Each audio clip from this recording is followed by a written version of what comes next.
जय श्री ओम नमः सिद्धेभ्यः।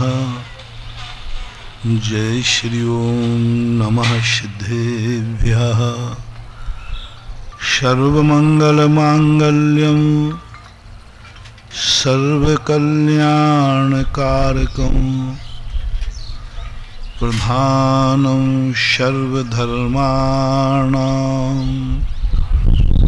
जैनं जयतु शासनं। जैनं जयतु शासनं। जैनं जयतु शासनं। पंच परमिष्टि भगवान की जय हो। आचार्य श्री गुरुवर कुंद कुंद महाराज की जय हो। आचार्य श्री गुरुवर विद्यासागर महाराज की जय। परम पूज्य आध्यात्मिक संत निर्यापक समर मुनि पुंगव सुधासागर जी महाराज की जय।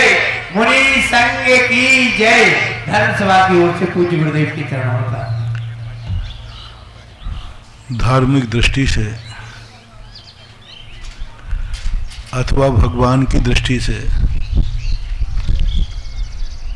अथवा अदृश्य शक्तियों के माध्यम से जब इस दुनिया को देखते हैं तो शास्त्रों में लिखा है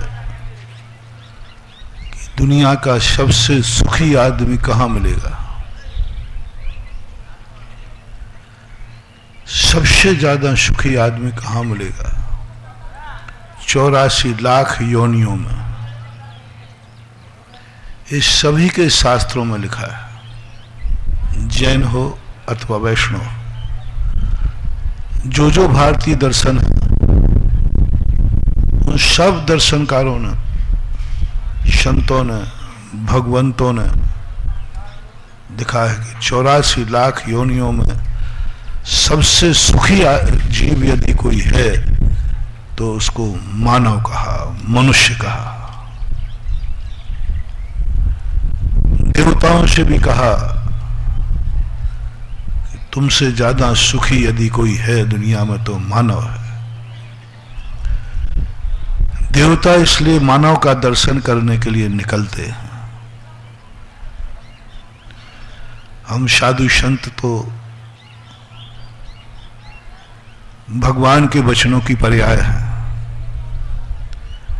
हम साधु संतों शास्त्रों में लिखी हुई ऋचाओं की पर्याय है।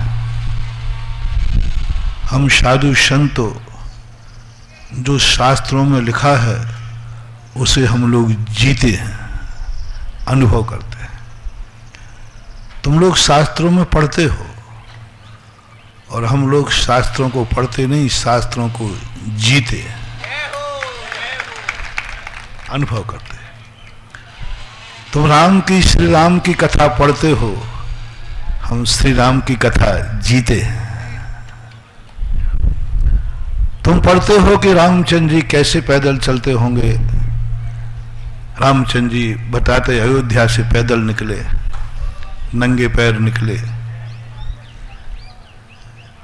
न उनके पास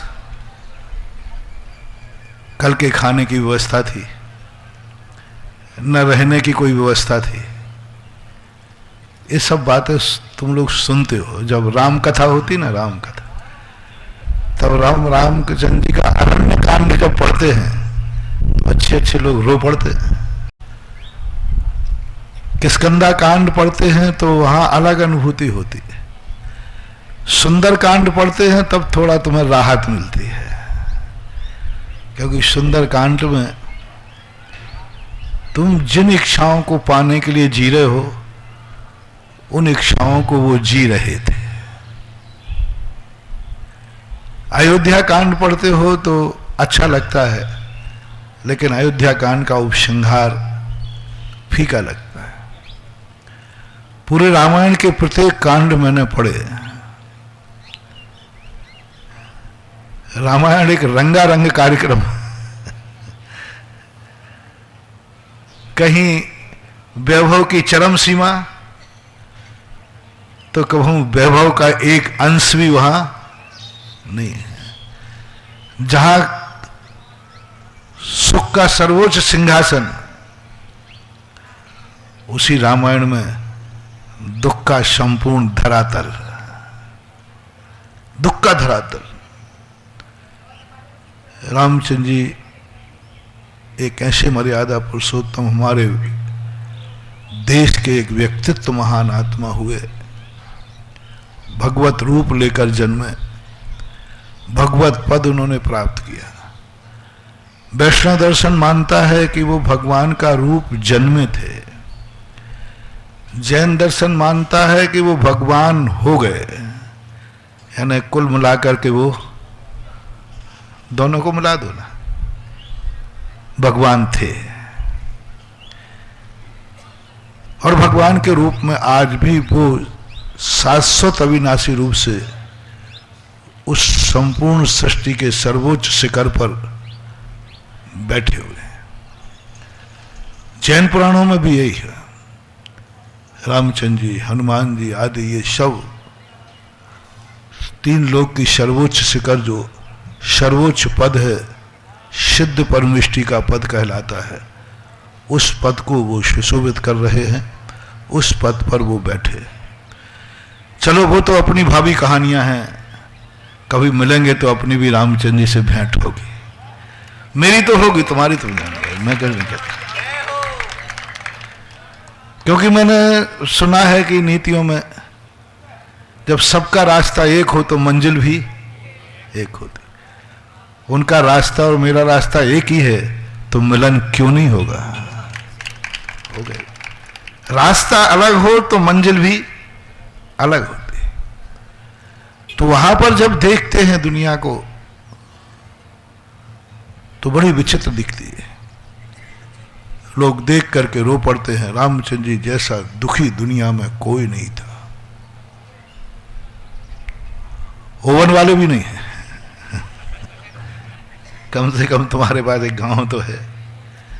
उनके तो जीवन में ऐसी घटना घटी कि यह भी सब कुछ नहीं था। थोड़ा रामचंद्र जी होके देखो, दुख के बादल छट जाएंगे। हम भक्त बनकर के देखते हैं तो हमें अपने आराध्य के दुख सहन नहीं होते। आप लोगों को देखता हूं, जिस शरिया में मुझे आनंद आ रहा है और तुम मुझे देखकर बड़े दुखी होते हो, मुझे ही दुखी होते हो। मेरे पैर में छाले पड़ जाते, तुम लोग दुखी होते। कुछ हो जाए थोड़ा दुखी होते हो और हमें मजा आता है। ये तो मुझे उसी दिन मालूम था कि ये सब कुछ पड़ेंगे छाले जिस दिन जूतों का त्याग किया था। तुम भक्त मानकर देखते हो। भक्त कभी अपने आराध्य को, जिन दुख से वो दुखी होता है, वो दुख नहीं देखना चाहता। जिन जिन चीजों को आप दुख मानते हैं, वह चीजें आप अपने आराध्य में देखना पसंद नहीं करते। और यदि दिख जाए तो आपको सहन नहीं होता। और यह होता रहेगा, क्योंकि जो जो महान आत्माएं हैं वे उस सुख से परे रहेंगी और उस दुख में डूबे रहेंगे। कब तक रोओगे? कब तक रोओगे? मुझे तो जिंदगी भर पैदल चलना है और जिंदगी भर छाले मरना है। छाले इतने पड़ेंगे कि तुम्हारे आंसू कम पड़ जाएंगे। साधु ने उस मार्ग को अपनाया है जिस मार्ग के सामने तुम कुछ भी नहीं कर पाओगे। तो महाराज हम करें क्या? हम लोगों को कैसे सहन होगा? रामायण आपने लिखी होगी। श्री राम का भक्त बताओ, जिस समय रामचंद्र जी को वनवास दिया जा रहा था, किसकी आंख में आंसू नहीं था? मुझे नहीं लगता कि शायद कोई हो। विवेक जी, सरपंच जी, सब तुम लोग तो क्या, हम लोग पढ़ करके हिल जाते हैं, लेकिन आंसू तुम्हें दिखाते नहीं, ध्यान रखना। तुम लोगों के आंसू बाहर लुढ़कते हैं और हम लोगों के आंसू अंदर लुढ़कते हैं। बड़ा दृश्य है, बड़ी अनहोनी घटनाएं लगती हैं अपन को। इसका समाधान कभी नहीं मिलेगा, तुम कभी संतुष्ट नहीं हो पाओगे। एक तो तुम लोगों को अपना दुख खुद है, अपने से दुखी हो,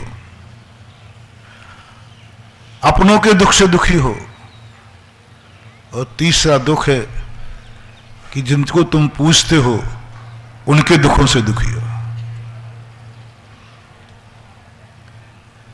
एक दुख तो तुम्हें है ही कि हर व्यक्ति अतृप्त है, परेशान और दुखी नजर आता है। कोई मन से है, कोई तन से है, कोई धन से है। कोई ना कोई दुख तो हर व्यक्ति के मन में बैठा है। कोई पड़ोसी से दुखी है, कोई अपने परिवार में अपनी पत्नी से दुखी है, पत्नी पति से दुखी है, वो बोतल पी के आता है, इसी से दुखी है। कमाता नहीं है, इसी से दुखी है। कोई बेटे से दुखी है, बेटा मां से दुखी है ना। संसार में क्या वस्तुतः दुखी दुख भरे हैं। और एक दुख और है तुम्हें कि तुम जिसको पूछते हो उसके दुख देखकर दुखी हो। हम लोगों को अंतराय आ जाए सो तुम रो पड़ो, हम लोगों को थोड़ा सा कुछ हो जाए तो तुम लोग रो पड़ो, है ना। तुम लोग क्या दुख भोगने के लिए बने हो रे?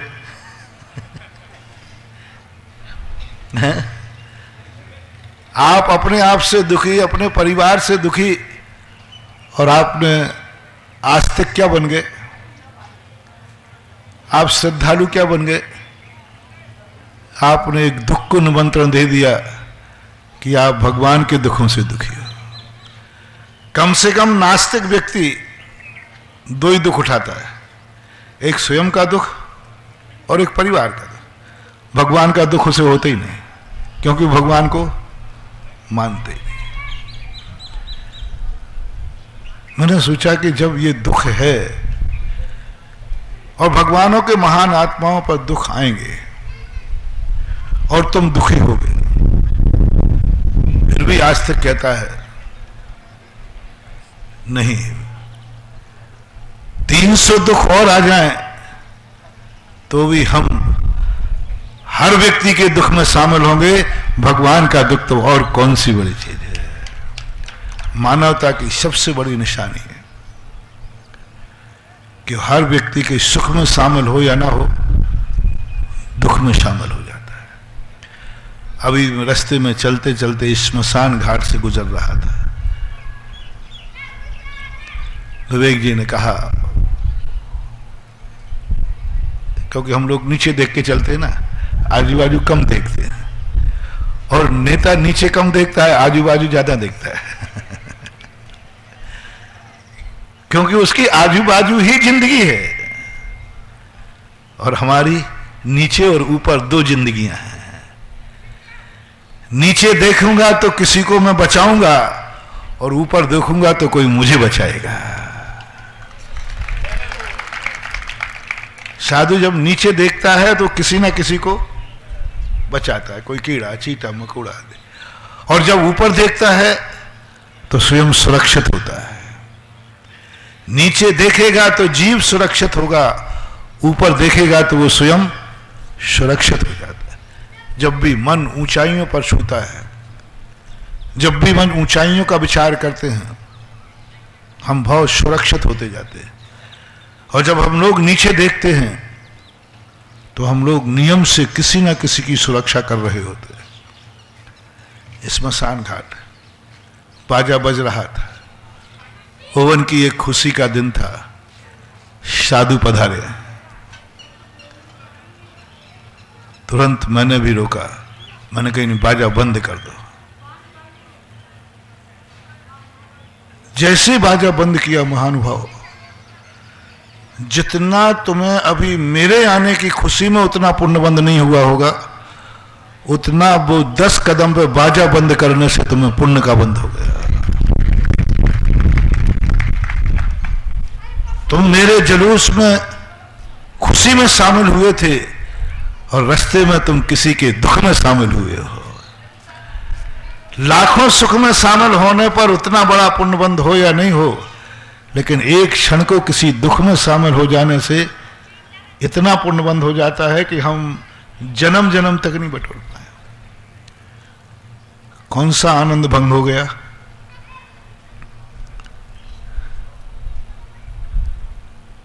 मार 10 कदम ही तो अपन ने एक दुख में शामिल हो गए। उसके बाद से मैं सारा चिंतन करता रहा, बस यही हमें अपने भारत देश पर गर्व है।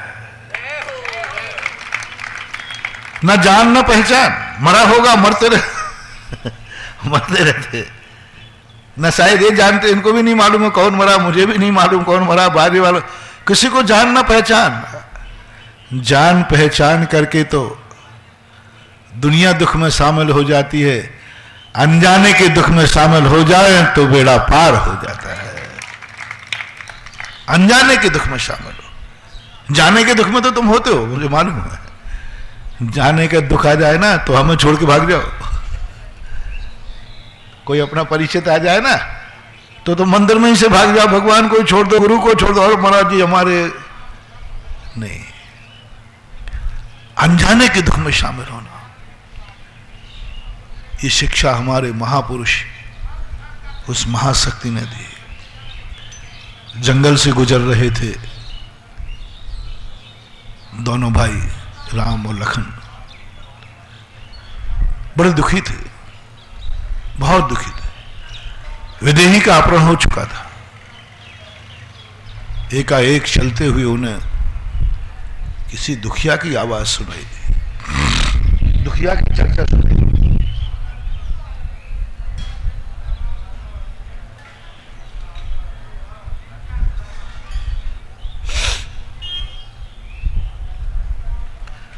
वो अपना दुख भूल गए। लक्ष्मण स्तब्ध हो गए, बोले भैया क्या बात, आप एकदम चुप क्यों हो गए? बोले सुनो लक्ष्मण, इस पर्वत की चोटी पर कोई दुखी की आवाज आ रही है, कोई परेशान व्यक्ति है। लक्ष्मण कहते भैया तू है कौन ये बता दे, आदमी तो तू दिखता नहीं है, भगवान है सो भगवान को मैं है क्या? अपन इतने जोर जोर से चिल्ला रहे हैं, कोई अपने दुख की आवाज नहीं सुन रहा है, और तेरे कानों में भैया पता नहीं कौन सी आवाज आ रही है। और मैं अपने दुख चिल्ला रहा है कि कोई मुझे सहायता करो, मेरी विधि को अपहरण कर लिया। तो ना देवता सुन रहे हैं, ना मानव सुन रहे हैं, कोई तो नहीं सुन रहा भैया अपनी बात। और ये तेरे कान कैसे हैं भैया, ये बता, कौन है तू, कहां आ रही आवाज, मुझे तो सुनाई नहीं पड़ रही। लक्ष्मण कहते देख सुन, गौर से सुन। लक्ष्मण कहते मुझे तो अपने दुख के अलावा कोई दुख दिख नहीं रहा, बस खत्म बात है। मुझे तो आपका दुख, भैया का दुख, अपनी भाभी का दुख और मेरा दुख, बस इस दुख के अलावा मुझे कुछ भी नहीं सुनाई पड़ रहा है, कुछ भी सुनाई नहीं पड़ रहा है। मुझे तो सीता माता की आवाज आ रही है, आपकी आवाज आ रही है, और मेरे अंदर की आवाज आ रही है। रामचंद्र जी कहते लक्ष्मण मुझे लोग मर्यादा पुरुषोत्तम कहते हैं, ये कान सबके पास नहीं होंगे, जिसके पास ये कान होते हैं उसे ही दुनिया मर्यादा पुरुषोत्तम कहती है। उन्हें लोग भगवान का रूप मानते हैं,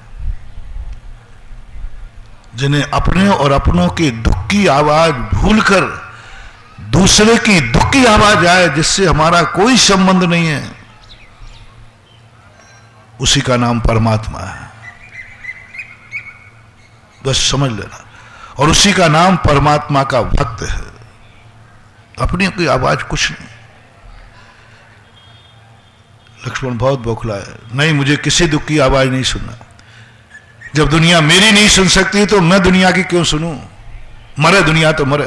लक्ष्मण थोड़े, अपन को मालूम है, लक्ष्मण थोड़े उग्रवादी दल के नेता थे और रामचंद्र जी शांति दल के नेता थे। और देखो, प्रकृति यदि दोनों को अलग कर देती तो बेटा तुम सब नहीं बचते।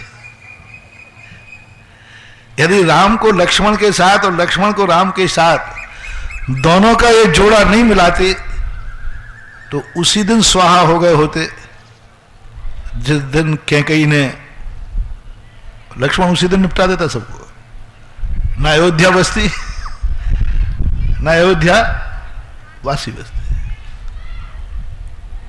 उनका उग्र, प्रकृति ने कहा नहीं, इस आग के लिए ठंडा पानी रखो। कितने बार अनर्थ होने से लक्ष्मण के द्वारा, कितने बार अनर्थ होने की स्थिति बनी, किस कारण टल गया? भाई के कारण, रामचंद्र के कारण बहुत अनर्थ होने की स्थिति। भरत ही को मिटा देते वो तो, भरत मिलाप के समय उन्होंने तो कमर कस ली थी कि शायद भरत मुझे मारने आ रहा।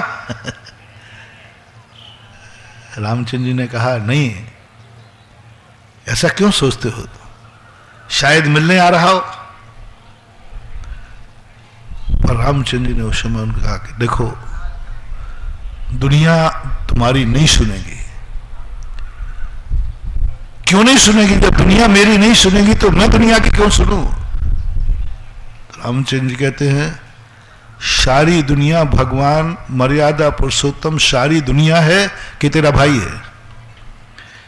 यदि सारी दुनिया दूसरों के दुख सुनने लग जाए तो सारी दुनिया राम हो जाएगी। बोल, राम तेरी सारी दुनिया है कि तेरा भैया है? उन्हें राम तो मेरा भैया है। तो जो जो राम होते हैं उसे सुनना पड़ेगा, सुनना पड़ेगा। और जो नहीं सुनते हैं वे राम नहीं होते हैं, वे मर्यादा पुरुषोत्तम नहीं होते। बोल, आज से राम का मर्यादा पुरुषोत्तम की पदवी उठा के रख दूं अलग, फिर नहीं सुनूंगा, फिर नहीं सुनूंगा, क्या जरूरत पड़ी? मरे तो दुनिया मरने दो। नहीं भैया, मैंने ये थोड़ी कहा। मैंने कि ये नहीं कहा तो सब कुछ तो कह दिया। ये हो नहीं सकता, ये हो नहीं सकता। मर्यादा पुरुषोत्तम हो, राम का इस तरह अस्तित्व हो और वो ना सुने। आप सबको मालूम है, प्रसंग में ले रहा हूं,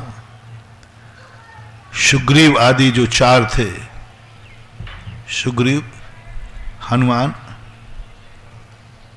और जामवंत, अंगद, ये चारों प्राणी बाली के उसके डर से निष्कासित थे। और जो घटना श्री राम के साथ घटी वही उनके साथ भी घटी थी, पर यहां धर्म के रूप में घटी थी, वहां राठौड़ी में घटी थी। यहां धर्म का नहीं, सत्य धर्म के लिए घटी थी, निष्कासन हुआ था, सत्य धर्म से ये निकले थे। और वहां वो दादागिरी से निकाल दिए गए थे। रामचंद्र ने कहा कि आगे कदम नहीं बढ़ूंगा मैं, मेरे सामने कोई दुखी है, पहले मैं उसका दुख दूर करूंगा, बाद में मैं अपना करूंगा। और सबसे पहले अपना दुख दूर नहीं किया, रामचंद्र ने सुग्रीव का दुख दूर किया। कितना समय लग गया? 4 महीने लेट हो गए, 4 माह लेट हो गए। 4 माह में कितना आगे पहुंच सकते थे वो? उन्होंने कहा नहीं, 4 नहीं, 4 भाव लग जाएं। दूसरे को दुखी छोड़कर मैं अपना दुख दूर नहीं कर सकता। शामिल हो गए वो दुख में। उसके बाद क्या हुआ वो प्रसंग नहीं है। आज अपन भी रस्ते समय एक रामचंद्र जी का कार्य कर लिया है, एक सहानुभूति है। मैंने भी एक दृष्टि डाली उस तरफ और डाल करके धन्यवाद दिया कि जरूर कोई महान आत्मा होगी इसके मरने के समय महान आत्मा भी तेरे दुख में शामिल होने के लिए तैयार हो गई। कुछ नहीं बिगड़ता महानुभाव। दूसरे के दुख में शामिल होने में कुछ नहीं बिगड़ता। हम उसका दुख दूर कर पाए या ना कर पाए, लेकिन दुख में शामिल से हमारे दुख जरूर दूर हो जाते हैं। उसके दुख तो दूर उसके कर्म से होंगे, अपन तो भाव नहीं कर सकते। वो तो मरना है तो मरा गया, जलना है तो जलेगा, उसमें कोई सुधार होने वाला नहीं है। लेकिन 2 मिनट आपने जो सांत्वना दी, 2 मिनट आपने उसके लिए अपने सुख का त्याग किया, यह परिवर्तन, यह तुम्हारी जिंदगी में जब दुख का पहाड़ टूटेगा, ये 10 कदम में जो आपने सुख छोड़ा है, ये दुख तुम्हारे सारे दुख मिट देगा। 10 कदम का, थोड़ी देर का, इससे शिक्षा लो। हमेशा सबक लेना चाहिए दूसरों के दुखों के लिए। और यही स्थिति बनते बनते महान आत्मा यही तो चाहते हैं। आप लोग चाहते हैं कि ऐसा क्यों हुआ। वाल्मीकि जी ने एक बार लिखा, और तुलसीदास ने भी उसकी झलक है, रामचरितमानस को भी मैंने देखा, कि ये जो कुछ भी रामचंद्र जी के जीवन में घटित हुआ, ये सब व्यर्थ में कैकई को दोष दे रहे हो आप। ये सब रामचंद्र जी की प्री प्लानिंग थी। वन को जाने हते कैकई को दोष लगा गए, ये प्री प्लानिंग थी उनकी। जन्मे इसी के लिए थे, राक्षस का संहार करना था। जैसे ही राजगद्दी की घोषणा हुई, अब रामचंद्र जी की आत्मा घबरा गई अंदर से कि ये तो आफत हो गई। यदि मैं राजगद्दी पर बैठ गया तो फिर, और वो भी अयोध्या की गद्दी, अयोध्या की गद्दी कभी किसी का नाजायज कब्जा नहीं करती, और मैं राजगद्दी पे लीन हो गया तो मैं तो अपना लक्ष्य भूल गया। तो उन्होंने सारी प्लानिंग करके, और आखिर वनवास जाना था तो चले गए। और सब कुछ वैभव के साथ जाते ना, क्या बात हो गई।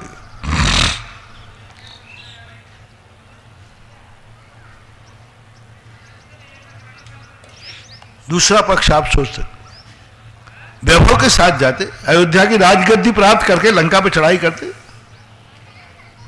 कर सकते थे राजा बनकर। नहीं, यदि वो अयोध्या के राजा बनकर करते तो ध्यान रखना, भारत देश के गांवों का उद्धार कैसे होता है? कैसे होता? पैदल चलकर उन्होंने किया, नंगे पैर चलकर किया। जिन्हें तुम कष्ट कहते हो, वो हम लोगों की बहुत बड़ी शक्ति है। हम लोग चाहते हैं कि हमारे पैर जितने जमीन को नाप सकें, उतने में ही हमारी साधुता है। क्योंकि जितने पैर ये जमीन से नापेंगे, वह भूमि अपने आप में ऊर्जा से भरती रहती है। तो मैं ये पूछना चाह रहा हूं प्रवचन के प्रारंभ में, कि शास्त्रों में पढ़ा है कि सारी दुनिया में सबसे ज्यादा सुखी मनुष्य है, सबसे ज्यादा देवताओं में। लेकिन मैं तो ये देख रहा हूं सबसे ज्यादा दुखी मनुष्य है।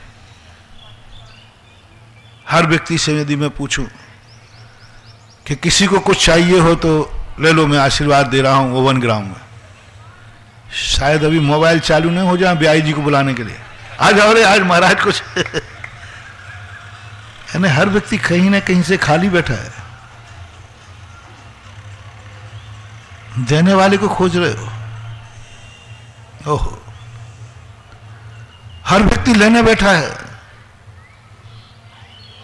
देने वाले को खोज रहे हो। हर व्यक्ति के मन में एक नियत है कुछ लेने की। भगवान के पास जाता है तो लेने को, गुरुओं के पास जाए तो लेने को, माँ बाप के पास जाए तो लेने को। अरे दुनिया में लेने के अलावा कुछ है भी कि नहीं? हर व्यक्ति कुछ चाह रहा है। तुम्हें नहीं, मैंने अरबपतियों को भी देखा बहुत बड़े बड़े करोड़पति हैं जिनके यहाँ सब कुछ है, उनसे पूछो कुछ चाहिए तो वो भी यही कहते पाए जाते, धनी का मन दाता मैंने कहा भगवान कैसी दुनिया है। आप तो कहते हो, आपके शास्त्र कहते हैं कि संसार में सबसे सुखी मानव है, और यहां क्या मैं देख रहा हूं, यहां तो हर व्यक्ति अधूरा है, हर व्यक्ति कहीं ना कहीं से दुखी है, और हर व्यक्ति अभाव में जी रहा है। कल मैंने शाम को एक जिज्ञासा आई थी कि जिंदगी में मुश्किलों को कैसे दूर किया जाए। मुश्किलें है ही नहीं, अभाव में जी रहे हो, सद्भाव का आनंद नहीं आ रहा है। जो नहीं है उसका दुख है, जो है उसका आनंद। जो नहीं है उसका दुख तो हो रहा है, मेरे पास ये नहीं है, लेकिन जो है उसका तो सुख मना। अरे तेरा सब कुछ चला, तेरे पास कुछ नहीं है, लेकिन तू खुद तो है ना। कई लोग कहते महाराज जी हम तो बर्बाद हो गए, सब कुछ खत्म हो गया, कुछ भी नहीं बचा। मैं कहता देखो भाई ऐसा गलती मत करो, कुछ भी नहीं बचा कैसे संभव, तू तो बचा है। एक बार लालू का एक जोक छपा था, लालू के जोक बड़े प्रसिद्ध है। लालू जानते हो, बिहार का मुख्यमंत्री, उसके यहां किसी के सामान लुट गया। बिहार में लुटते ही हैं सब, जहां लुटेंगे समझ लेना वो लालू का राज्य है, और वो भी मानता था। तो लालू के पास बोला साहब मेरे आपके राज्य में सब कुछ लुट गया, सब कुछ लुट गया, कुछ नहीं बचा, कपड़े तक उतार लिए, अंडरवियर बनियान बचा। बोले तू झूठ बोल रहा है, मेरे राज्य में नहीं लुट सकता तू। बोले साहब आपके राज्य में लुटा। बोले बिल्कुल झूठ बोलता है, मेरे राज्य में लुटा होता तो अंडरवियर बनियान बच नहीं सकता था। अंडरवियर बनियान बचा है, इसका अर्थ है वो चोर को बुलाओ मेरे पास, उसने छोड़ा कैसे इतना। तो ऐसे ही मैं भी सोच रहा हूं, तुम कहते महाराज सब कुछ लुट गया, जा रहे झूठ मत बोल। यदि लुट गया होता तो तू कैसे बचता, तू बचा है ना। सारी दुनिया एक तरफ रख दे महानुभाव, और तेरी कीमत एक तरफ रख दे।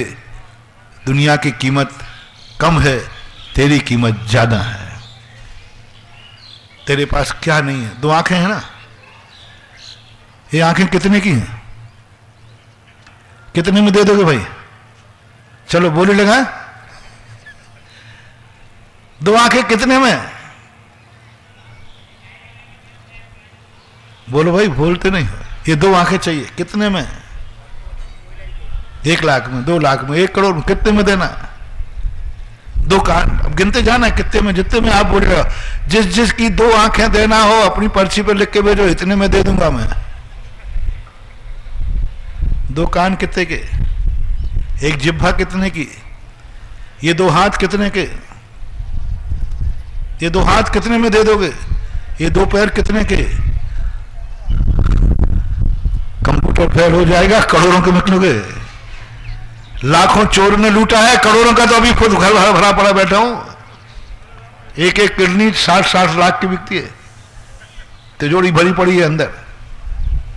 एक किडनी कितने की, लाखों रुपए। कुत्ते की 50-60 लाख कितने हाउस में। एक लीवर, कितने पार्ट है, अपनी तिजोरी है। भगवान ने अपने अंदर 1 करोड़ रुपए की तिजोरी दी है बेटा, इसका आनंद लो। कहो भगवान मेरे पास सब कुछ है, क्योंकि मेरे पास 2 आंखें हैं। प्रभु मेरे पास सब कुछ है, मेरे पास 2 कान है। प्रभु मेरे पास सब कुछ है, प्रभु ने 2 कर दान दिए, मनवांछित वस्तु प्रदान किए। प्रभु मेरे पास सब कुछ है, 2 पैर है। आनंद देखना दो, एक दिन 5 मिनट चिंतन करना, मैं क्या नहीं है मेरे पास। फिर यदि तुम्हारे पास मकान हो तो देखना, प्रभु क्या नहीं मेरे पास तो एक झोपड़ी है। बेटा आ जाए तो कहना क्या नहीं है मेरे पास बेटा है, मेरे पास पत्नी है, मेरे पास माँ है, मेरे पास बाप है। अरे जो है उसकी कीमत कर, पहले कीमत जोड़। बेटे की कीमत क्या है, बोलो ना। बेटा गोदी में खेल रहा हो फिर भी कंगाल बने हो। अरे राजा का बेटा हमेशा बाप भी राजा ही होता है, ध्यान रखना। जिसकी बेटी में राजा खेल रहा हो बाप गाय कैसे हो सकता है? आनंद लो रे। कोई पूछे कौन है तू? अरे राजा बेटा का बाप। कौन सी ऐसी मां है जो अपने बेटे को राजा बेटा कभी नहीं कहती हो? कहती है कि नहीं माता? एक भी मां ऐसी नहीं होगी जिसने अपने बेटे को कभी, आपने भी कहा हो राजा बेटा। तुमने बेटे में तो राजापन का अभिमान कर लिया, कभी ये अनुभव और कर लो, जब बेटा राजा का बेटा है तो तुम खुद कह रहे हो राजा बेटा, राजा का बेटा। बस इतना आनंद कर लो, मेरे पास बेटा है यानी मैं राजा हूं और मेरा ये बेटा है। आनंद ही आनंद है, आनंद ही आनंद है, सब भूल जाओगे। राजा बेटा, राजा का बेटा, आनंद ही आनंद, बहुत बड़ा आनंद। तेरे मां बाप जिंदा है, कितनी कीमत है? बोल दो कोई मामला, कोई बात नहीं। आज अर्थ का युग है, माँ बाप को भी बेच देवे तो कोई बड़ी बात नहीं। आज का युग बड़ा अनोना है। कोई कहते महाराज मेरे बाप को आप फ्री में ले जाओ। हाँ, ऐसे भी मिल जाएंगे दुनिया में। लेकिन महान भाव धर्मात्मा जीव जो होगा थोड़ा भी अनमोल जो है उस पर गर्व करो, जो है उसको जिंदगी में जियो, जो है उसको आनंद से भर जाओ। शहर की तरफ मत देखो, अपने गांव के आनंद को देखो। गांव का आनंद अलग है। रामचंद्र जी ने कहा मुझे कष्ट उठाना पड़ेगा, मुझे उन गांव में घूमना है जहां दुनिया गिनती ही नहीं। गांव छोड़कर के शहर भाग रहे हैं लोग। ज्यादा समय नहीं है, चिंता मत करना। मैं गांव वालों से कहता हूं गांव के मकान मत बेचना। मैं शहर वालों से कहता हूं एक मकान गांव में जरूर लेके डाल लेना, बहुत जल्दी युग आने वाला है। जिंदा रहोगे गांव में, शहर में रहोगे तो मरोगे। कोरोना ने बता दिया, कोरोना ने बता दिया। शहरों पर अटैक किया कोरोना ने। जो जितना बड़ा शहर है वहीं उतना खतरा है, और छोटे छोटे गांव में कोई खतरा नहीं। गांव में खतरा आया वही जो शहर की संगति में गए। शहर से आया, गांव में कभी प्रवेश नहीं किया। बहुत अच्छा है गांव की जिंदगी। यदि आप लोग शहरों का बाहरी चकाचौंध न देखें, आनंद को देखें, तो आप बहुत सुखी हैं। कुछ साल बाद लोग हवा लेने के लिए गांव आएंगे, रात्रि में सोने के लिए गांव आएंगे, व्यापार के लिए जाएंगे तो जाएंगे। अमेरिका ने गांव खत्म कर दिए थे, गांव खत्म कर दिए थे। आज गांव बसा रहे, उनने गांव खत्म कर दिए। शहरों में आओ हम तुम्हें सुविधा देंगे। अब वो कह रहे हैं शहर वाले गांव में जाओ, मैं गांव में सुविधा दूंगा, क्योंकि एक साथ पॉपुलेशन रखने से खतरा है। अब वो गांव बसा रहे हैं, बोले जो यहां शहर से निकल गांव में जाएगा हम वहां उसको सारी सुविधाएं देंगे, जितना दूर बसोगे उतना अच्छा है। हमारा देश पहले से ही शास्त्र में हमारे यहां गांव का प्रधान था। रामचंद्र जी ने इन्हीं गांवों को घूमने के लिए,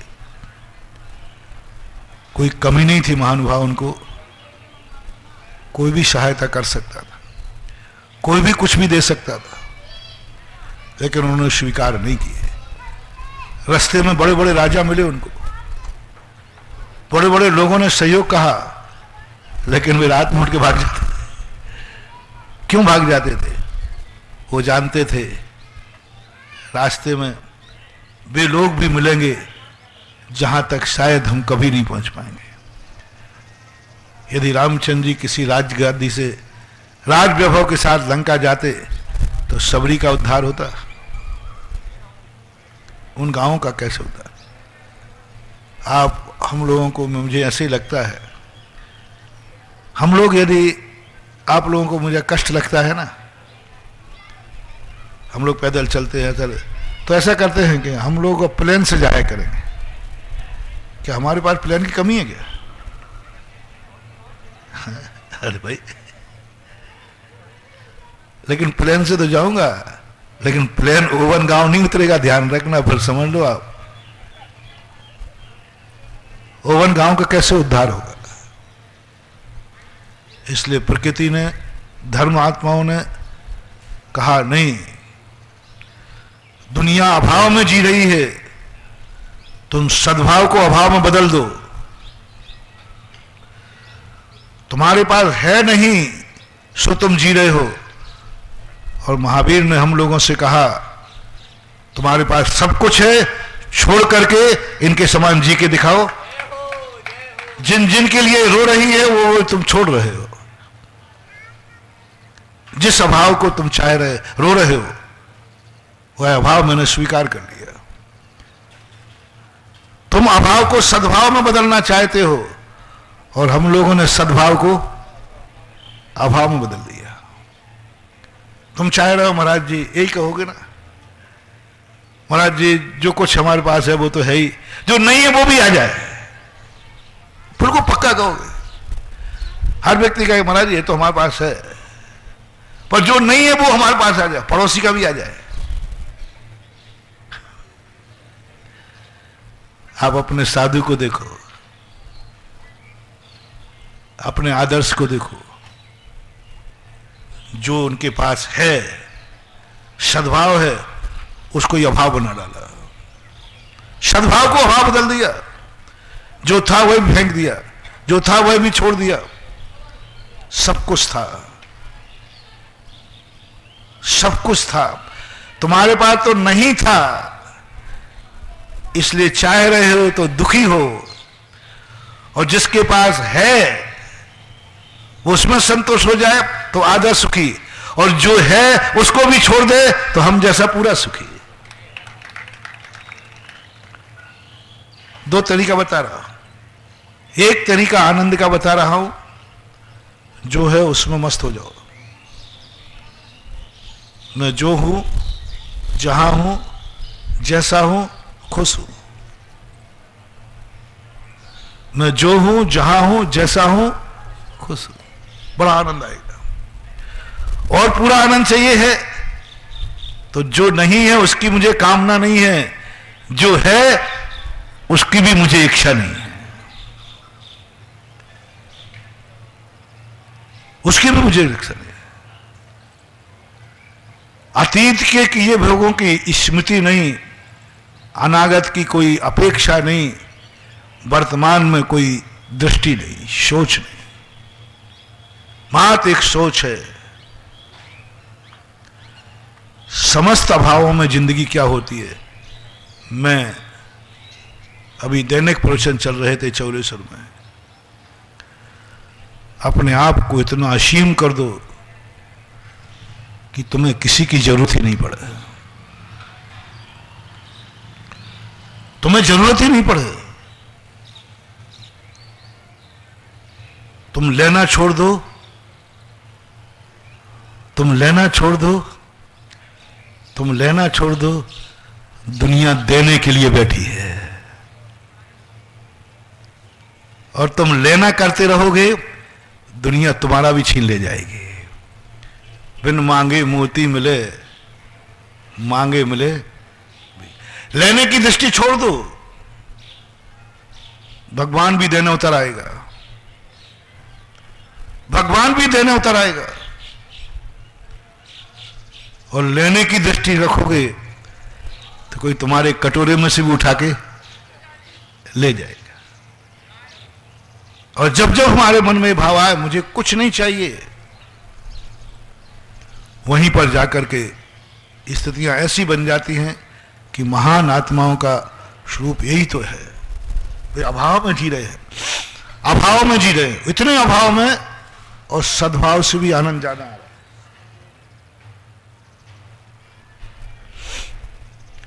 आपके पास मकान है, मेरे पास नहीं। आपके रहने का ठाइया है, कहाँ रहते हो? बिजलिया में। मेरा तो वो भी नहीं है। झूठ मत बोलना, तुम सुखी कि मैं सुखी?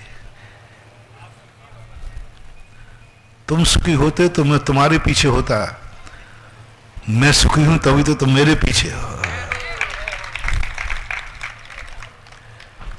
तुम मुझे निमंत्रण देने जाते हो, मैं मना कर रहा हूं। मैं रास्ते में कौन सा गांव तो रात रुके थे भाग में, तो ये पूछो मैं, अरे भाई मेरे पीछे क्यों पड़ा, मैं आ जाऊंगा ना। नहीं, तुम जान रहे हो कि ये वो मस्त व्यक्ति है, इसको किसी का दरकार नहीं है। दुखी आदमी के पीछे कौन पड़ता है? सुखी के पीछे दुनिया पड़ता है। तुम्हारा पीछे लगना बता रहा है मैं सुखी हूं। और मैं सुखी क्यों हूं? क्योंकि मेरे रहने का कोई ठिकाना नहीं है, इसलिए सुखी हूं। तुम बढ़िया कपड़े पहने हो, प्रतिदिन बदलते हो, थोड़ा क्रीज खराब हो जाए तो क्रीज करते हो, और मैं बिना कपड़े का हूं। कौन सुखी है? तुम सुबह उठ करके चौकटा देखते हो दर्पण में, कहीं गड़बड़ तो नहीं है? कहीं बाहर जाते हो ना तो आप लोग कहते हो तो चेहरा देख लूं मैं, नहा धो करके आते हो। और मैं सुबह से उठ करके 40 साल में आज तक चेहरा नहीं देखा मैंने अपना। कैसा लग रहा भैया? देखो ना, बताओ ना कैसा लग रहा है। मैंने देखा ही नहीं। तुम तो दिन में कितने बार देखते हो? 2-4 बार इसमें देख रहे। मैंने तो 40 साल से अभी तक मैंने चेहरा देखा ही नहीं अपना। आप लोग बताओ कैसा लग रहा है? क्या आनंद है। जो जिंदगी में दिन भर में 10 बार चेहरा देखते हैं, उनका चेहरा कोई नहीं देखता। और जो कभी अपना चेहरा नहीं देखते, सारा जगत उनका चेहरा देखता है। और क्या कहता है? देखते ही अभाग्य मेरो उदय आयो, दरस गुरु जी को लख लयो, छवि भी तेरागी नगन मुद्रा।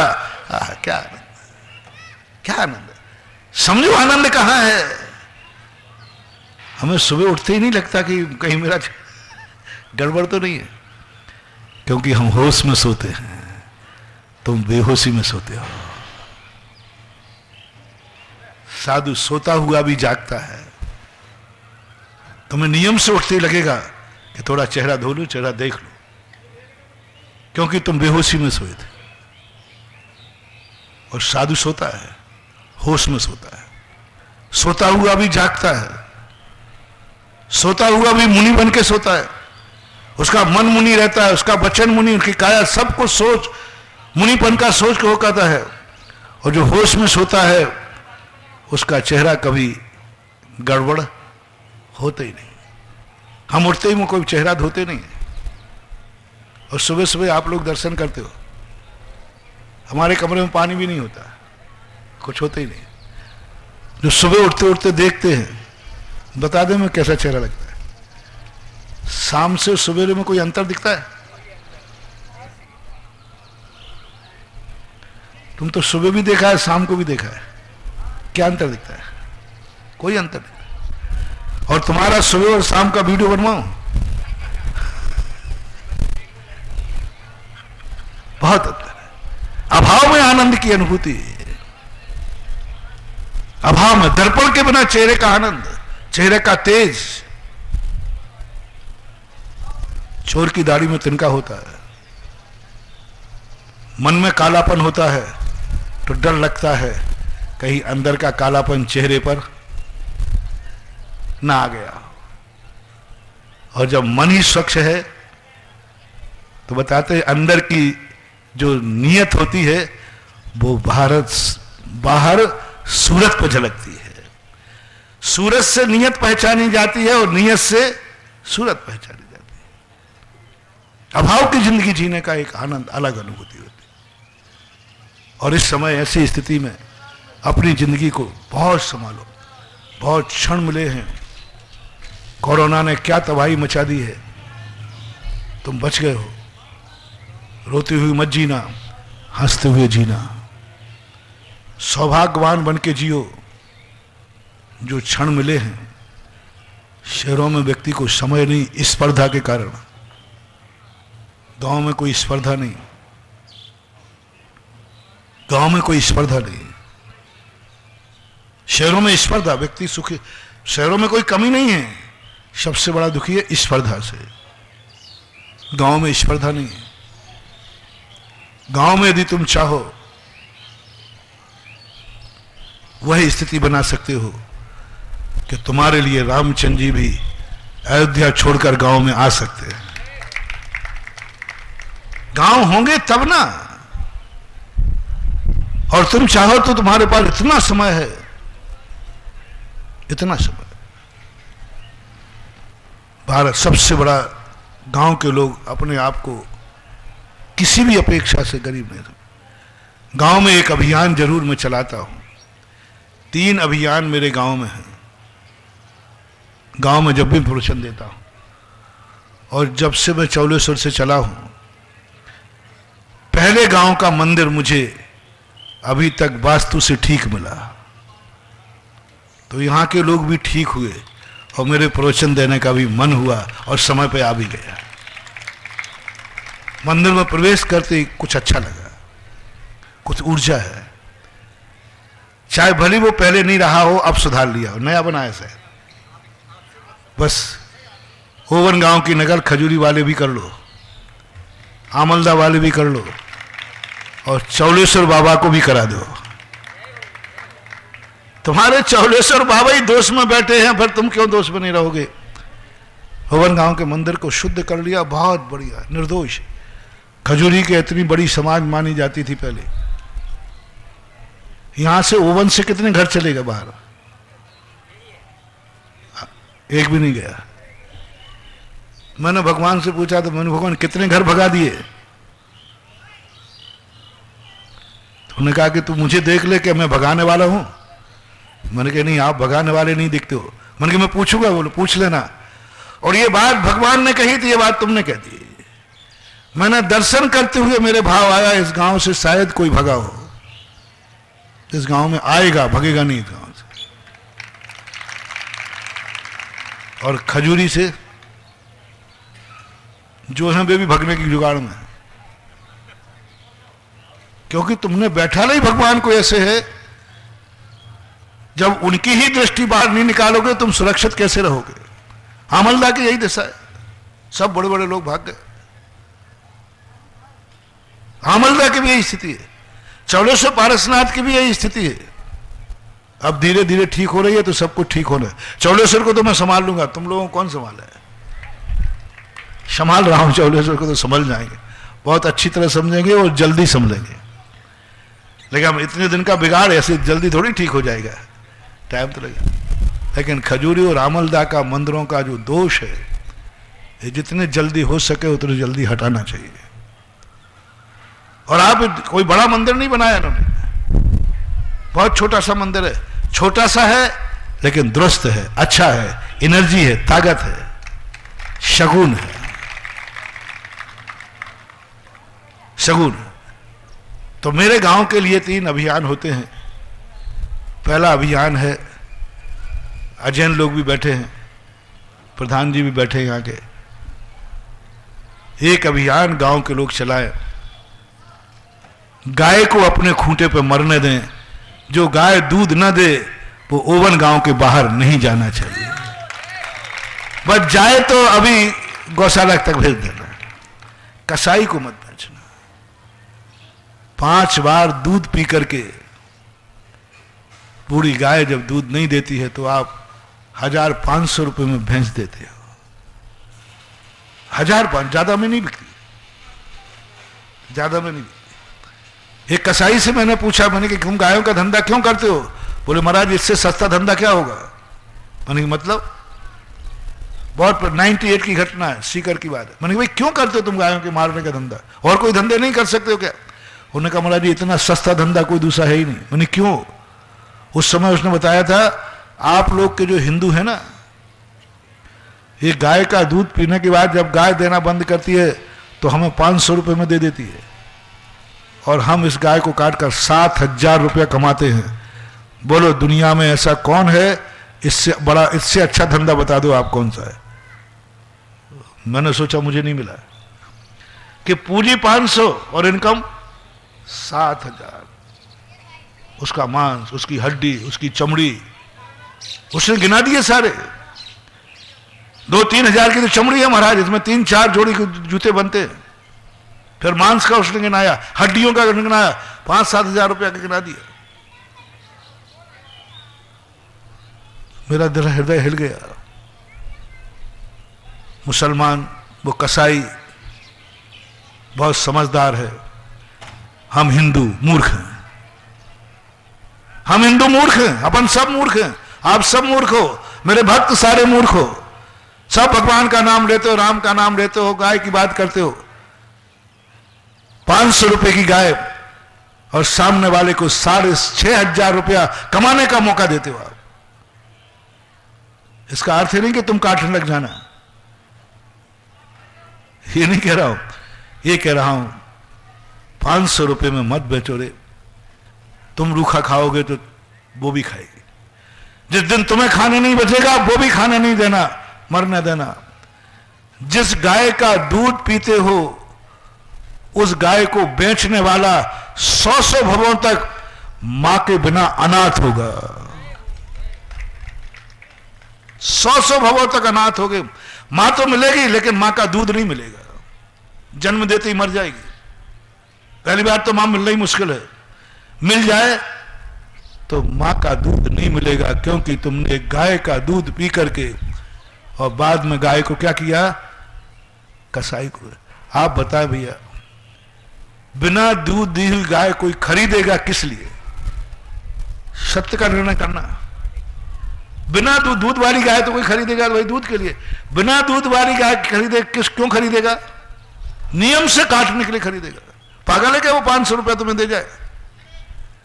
500 रुपए में वो खरीद रहा है, नियम से वो काटने के लिए ही जा रही है। भी मत लगाना। अपने अपने गांवों में मान लो तुम्हारे घर में जगह नहीं है, प्रधान जी से मैं कहना चाहूंगा बजट पास कराओ। विवेक जी आप लोग भी करो, गांव वालों से पैसा इकट्ठा करो, बाहर से करो। एक गांव में छोटी गौशाला भी लो, गांव के लिए। बाहर की गांव की गाय मत लेना। अपने गांव की गाय जो दूध नहीं देगी, घर में नहीं रख पाएगा, गांव की गौशाला, गांव की गायों के लिए गांव की गौशाला होना चाहिए। बड़ी गौशाला नहीं खुलवा रहा, बड़ी गौशाला खर्चीली होती है, वो बाबा जी खोल रहे हैं, अभी आए थे ना, वो बड़ी गौशाला वो व्यवस्थित कर रहे हैं। अभी कौन सा गांव पड़ा था, हाँ वहां गांव से हम भी होके आए, वहां 2 मिनट बैठे, भी बड़ा अच्छा लगा। और वो सबसे अच्छा लगा कि गाय मात्र एक गौशाला में नहीं रह रही है, गाय वो एक आश्रम में रह रही है। तीर्थ और आश्रम के साथ कोई गौशाला खुलती है तो वो गौशाला अमर हो जाती है। साधु संतों का आश्रम हो या मंदिर तीर्थ क्षेत्र हो, वहां गौशाला हो तो बहुत चलती, अच्छी मिलती, उनको आशीर्वाद मिलता है, एनर्जी। मुझे लगा ही नहीं कि गौशाला की गाय, हर गाय मस्त थी। यह साधु संतों की गौशाला है, हर गाय मस्त थी और हर गाय का कोई ना कोई नाम था, हर बछड़े का नाम था। जैसे आप अपनी बिटिया को, बेटे को पुकारते ना, ऐसे वहां सारे बछड़ों का नाम, साधना, सेतु, ये नाम थे। मैंने कही वाह रे वाह, मैंने उनको दिया, देख रहे तुम लोग कितने भाग्यवान हो, जो नाम मनुष्यों को मिलते थे वो तुम्हें पशु पर्याय में मिल रहा है। साधना को पुकारा, छोटी सी बछड़ी आ गई। मैंने कहा वाह, ये नाम तो बड़े बड़े साधना करने वाले तपस्वियों को मिलता है, तो पशु योनि में होकर के भी नाम पा गई। तो वो बड़ी, मैं नहीं कहता हूं कि आप इतनी बड़ी गौशाला खोले, नियम बना लो गांव की, बस इसी गांव की। इस गांव में जो गाय दूध देगी वो गाय इसी गांव की सीमा में मरेगी, बस बाहर नहीं जाएगी। महानुभाव, इतना बड़ा काम कर लिया तुमने। सारा भारत को मैं हिंदुस्तान कहूं या नहीं कहूं, उस गांव को जरूर हिंदुस्तान कहूंगा जिस गाय के लोग दूध पीते हैं और अंत तक उसी गांव की सीमा में रहती है। दूध तो सब पी रहे हैं, सब पी रहे, कोई चाय के बहाने कोई मिठाई के बहाने। मां तो साल भर ही दूध नहीं पिलाती, ये तो तुम्हें बुढ़ापे तक दूध पिलाती है। माँ का दूध कितने दिन पीते हो? कितने? 6 महीने, साल भर, इससे ज्यादा क्या होता। लेकिन गाय बुढ़ापे में भी दूध देती है महानुभाव। और हमारे भारत देश में अनेक नाम गाय के इसलिए रखे कि तुम कैसे ही तो बचाओ, कैसे बचाओ, जिस नाम से बचाना बचाओ। कृष्ण की गैया कह के बचाओ, महादेव का नादिया कह के बचाओ, ऋषभ देव का चिन्ह दे के बचाओ, उसको माता के नाम से बचाओ, उसको जीव के कैसे करके उसको बचाओ। एक कार्य। और महाराज जी आप तो आए तो खर्चा बता के जा रहे हो? नहीं, मैं इनकम भी बता दूंगा। तुमसे कुछ नहीं मांगूंगा, तुम्हारे बेटे की रोटी नहीं, तुम्हारे बेटे के कपड़े नहीं, तुम्हारे मकान जायदाद नहीं। मात ओवन गांव का व्यक्ति बीड़ी सिगरेट और नशे का पैसा गौशाला में दे दे, सारी गौशालाएं हमारी पल जाएंगी। किसी से भीख मांगने की जरूरत नहीं है। मैं कभी ये पक्ष में नहीं रहता हूं कि अपन कोई धर्म का कार्य करें और भीख दुनिया से मांगे।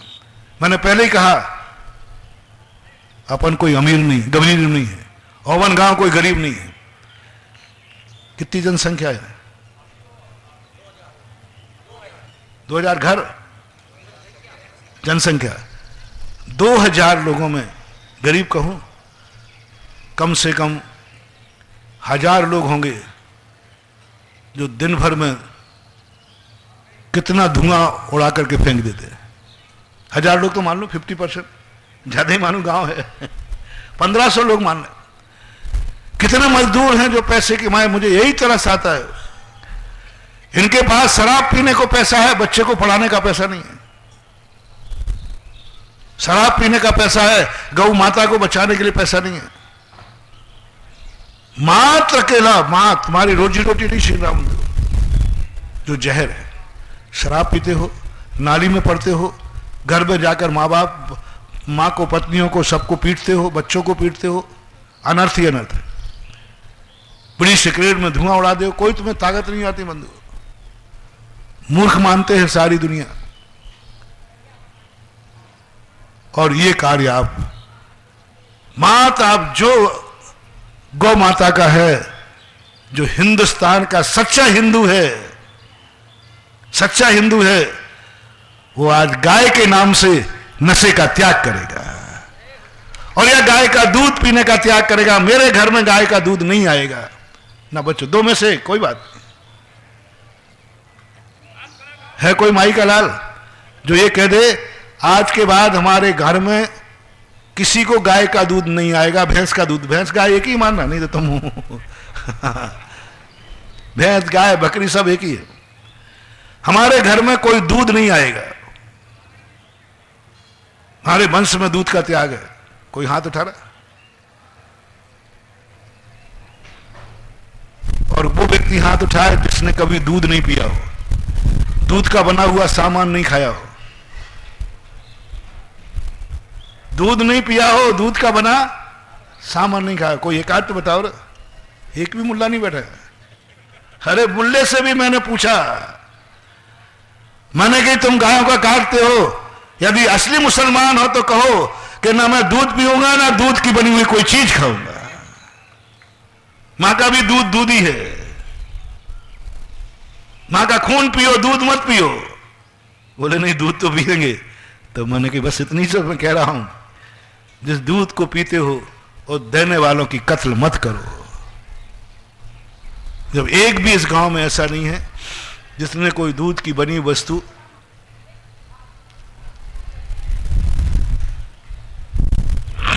दूध नहीं पिया हो और भविष्य में भी त्याग नहीं कर सकते हो, तो उस गाय के लिए महत नशे का त्याग करना। धर्म के लिए नहीं, भगवान के लिए नहीं। जो व्यक्ति गाय के लिए, कोई पूछेगा तुमने क्यों आजकल तुमने नशा त्याग क्यों कर दिया?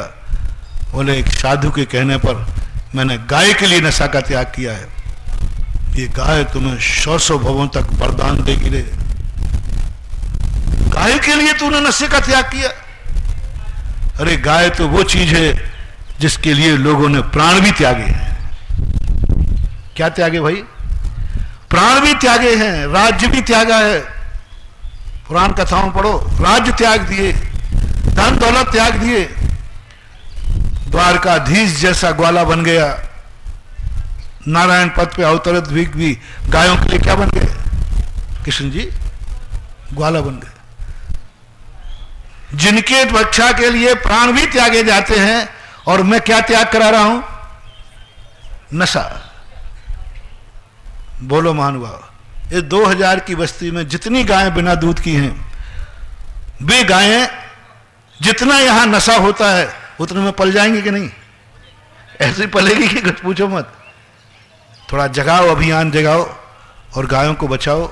कसाई बुरा नहीं है, वो तो ज्ञानी है कि 500 में 7,500 कमा रहा है। मूर्ख तो अपन है कि अपनी माँ का दूध पी करके 500 रुपये में बेच रहे हैं। ये अभियान चलना चाहिए और सबके लिए इस अभियान में शामिल होना, और इस अभियान के लिए दल बनाओ, दल बनाओ। अजमेर जिले में मैंने 21 गांवों में ये अभियान चलाया था और सफल भी हुआ। 21 गांव में जो आसपास के गांव थे, वहां के सरपंचों को बुला करके, जिस गांव में मैं गया तो जाता था, नहीं जा पाया तो उनको बुलाता था और उनसे कहता था, उनको समझाते थे। आप लोग भी इन गांवों में, मेरा तो एक ही बात है, आज गौशाला को देख करके बड़ा आनंद आया।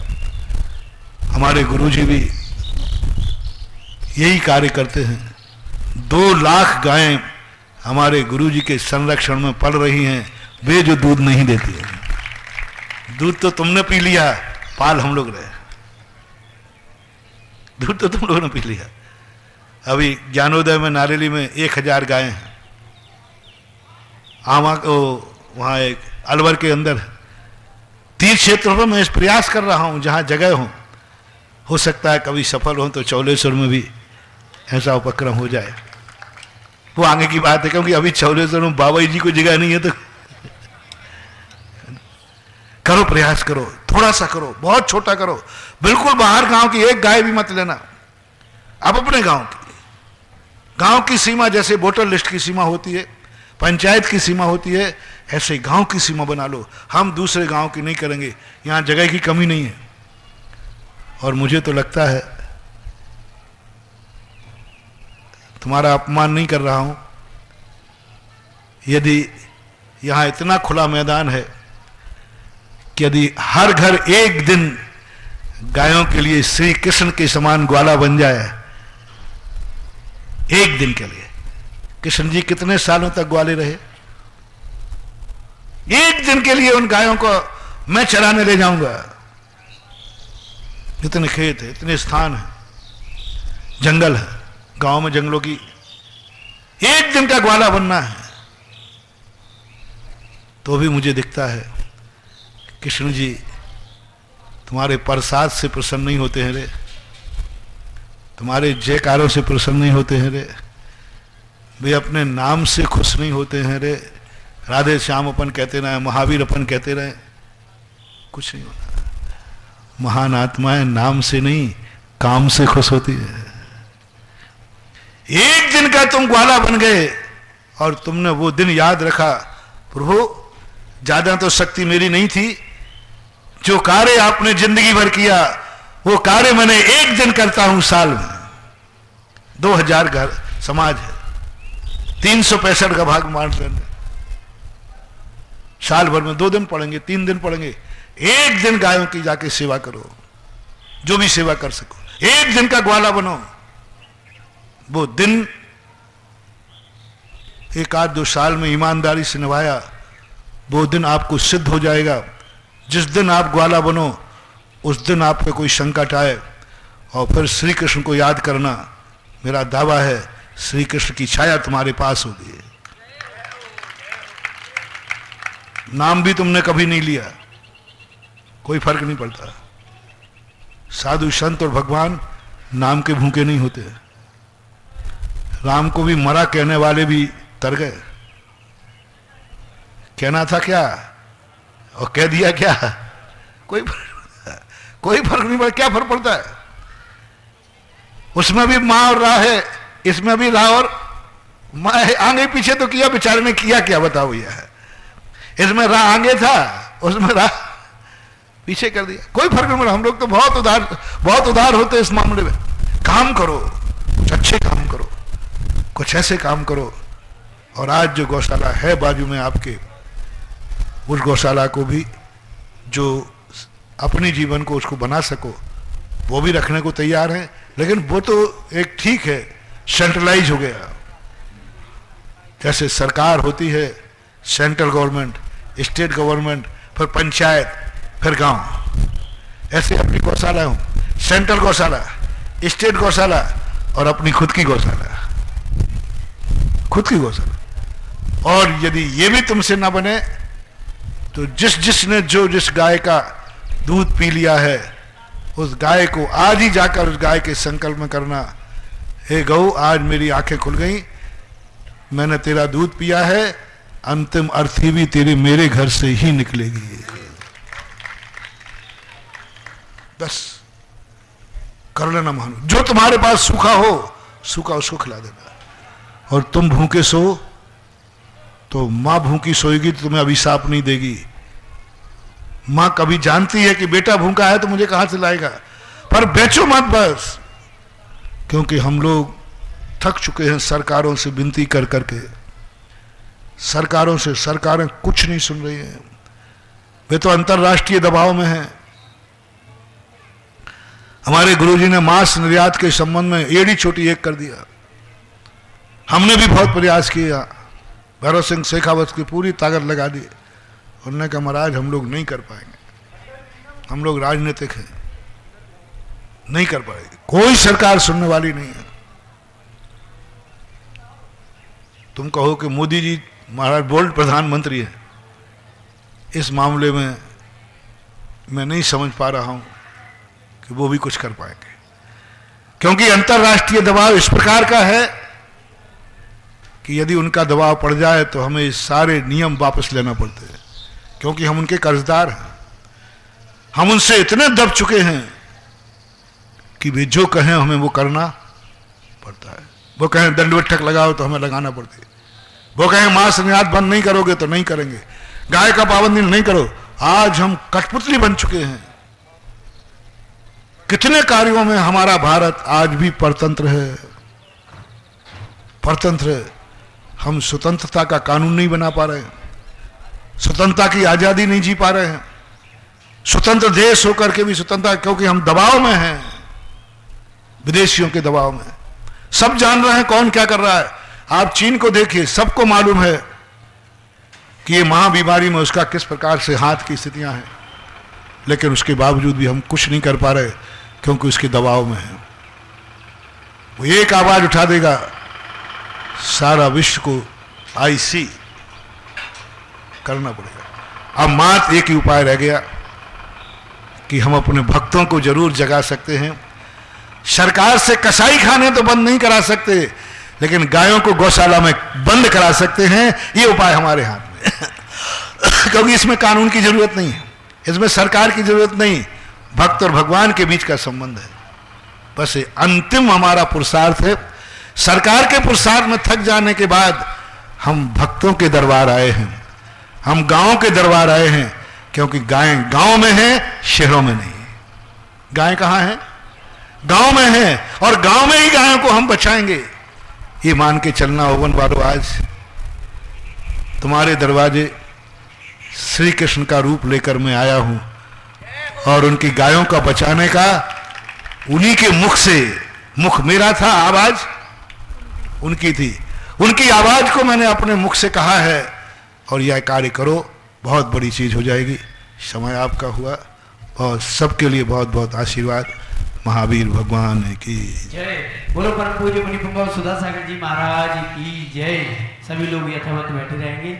आज हमारे बीच हमारे अंचल के विधायक, पूर्व विधायक आदरणीय